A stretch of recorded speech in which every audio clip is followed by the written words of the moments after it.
It is the home stretch. It is 93 XRT Radio Chicago. What a treat it was the other day to get a call from a man who has made a wonderful contribution to the XRT Music Library for as long as we've been around, for 25 years, both as the leader of Genesis and as a solo artist. It's Peter Gabriel, and he's recording a new album in England. He took time out from his busy schedule to give us a call. He actually called on Tuesday, but somehow was disconnected. But don't worry, we've launched a complete and thorough investigation of that matter. But he was nice enough to call back yesterday and chat with yours truly, and this is what it sounded like. Peter? Hi. Hi. How are you doing? Very well, thank you. Sorry you got lost in the XRT phone maze the other day. In the machine, right. Well, I probably didn't realize that I was there, so it's fine. Maybe if you would have sung one of your songs, it might have helped. Please talk to me. Yeah, well, I've done that. I sang once to try and get out of jail. That didn't help. They may have confused you with another Gabriel who I think we owe money to or something. Oh, right. Oh, well, if I'd known that, I would have called more often.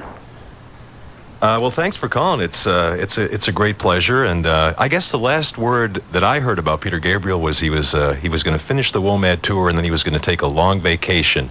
A, were you able to do that? And B, what did you do if you did take a vacation? Oh, I actually went to New Guinea, which was amazing, and learned to dive too, which was really good. And I had about 6 weeks, which is, I think, the longest vacation I've taken. It was great. You were able to do some scuba diving? Yep. Oh, that's an interesting way to recreate yourself. Yeah, well, I love it underwater, and it's definitely another world, and you get into another sort of time and space, I think. Yeah. Were you able to hear any different sounds out there in New Guinea? There's where I was, there was there was a sort of funeral we went to, which was pretty amazing. It was a 4-day festival that unfortunately involved the slaughter of a lot of pigs, but it was extraordinary to witness, and that had some strange chanting and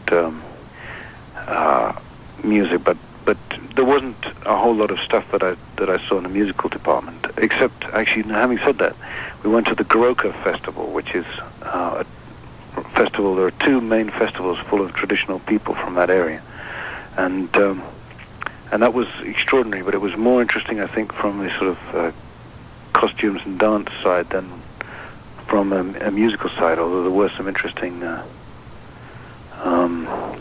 sounds coming out of some of the events, some of the groups and stilts, and the Mudmen, who are quite well known with it, and everybody had things to sell.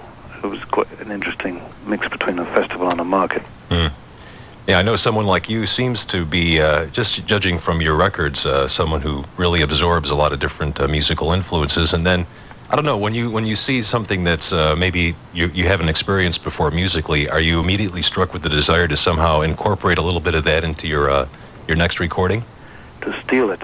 Well, it depends. I mean, sometimes, I think really any artist, if you get turned on by something, you want to feed some of that into your own work. But, I mean, it comes from all sorts of places for me, and it's not just sort of world influences, but I always make the distinction that it's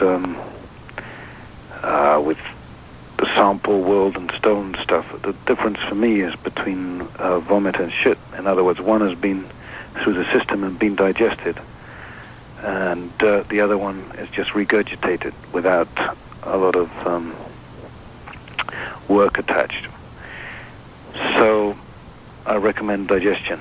Well, maybe bring us up to speed, your Chicago fans up to speed on what you're doing right now. You're currently working on a new album. Where are you calling from, by the way? I'm calling from the studio. Yeah, so I'm just trying a new lyric on a song. So I'm working at my alarmingly fast speed as usual, and should be ready for the millennium. Uh-huh. But no, I'm hoping to finish December and have it out next year. And what studios are you recording in? We have a setup here, so we've got 3 or 4 rooms, and I think it's well, we had a lot of thought about trying to get a place that was good for the performance, you know, that, in other words, more from the artist side as much as the engineer and producer. Because I think if you get the good performance, then you get good music, and if you don't, but you've got great sounds and great technology, you don't really have a lot. So I think we've got some good spaces and good environments to experiment and make music in. Are you going to be working with some of the same musicians that were on the Secret World Tour? Yeah, I mean, I've done some band tracks. We did about 3 weeks, I should say about 3-4 months ago, and that was with those guys. But I'll probably work, you know, have a few other people coming in to do different things. So it sort of goes through 3 stages, if you like. One, when we do demos, which is myself and occasionally David Rhodes on guitar. Then we bring in the band and do another version. And then third lead, so there's a third shot, which is sometimes involving elements of the first 2 and sometimes just a third alternative. Have you thought about any of the video treatments yet, or is it too early in the process for that? I'll be getting into that probably next year, I think, but yeah, there's a few ideas I've got which I want to play around with. I mean, it's one of the things I love to do is play with things visually. So there are already a few notes in that direction. Now, there's going to be it's going to be a little bit quicker of a turnaround time between the Us and So albums. I'm hoping for this new one. Yeah, me too. So, and I think, I mean, I've got a ton of material at the moment, so, you know, there may be one after that pretty soon. Are you thinking of doing any more collaborations like you did with Tori Amos from the Virtuosity soundtrack, the Party Man song?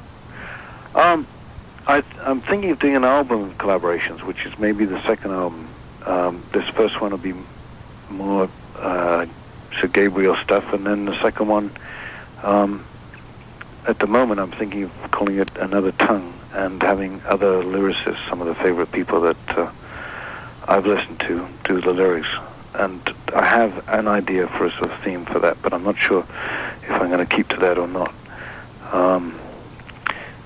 So we have about 100 ideas that I'm trying to work on at the moment, which and I only want to get 10 or 12 on this first record. Mm-hmm. We've also heard rumors about a possible Genesis box set. Are you involved with that at all? Yeah, last year I did some work on, I think they found an old live tape, and the vocals sounded terrible. I think I was either running around in masks or out of breath, or so I redid a fair bit of that, and there was a single which got started, but it hasn't been finished, so I'm not sure what the status is with that. Mm-hmm. Have you had a chance to hear the new Genesis lineup? I actually haven't. No, I should. Someone was going to get that for me, and I will chase that up, because I'm curious to hear what they're up to. All right. Well, we don't want to keep you too much longer.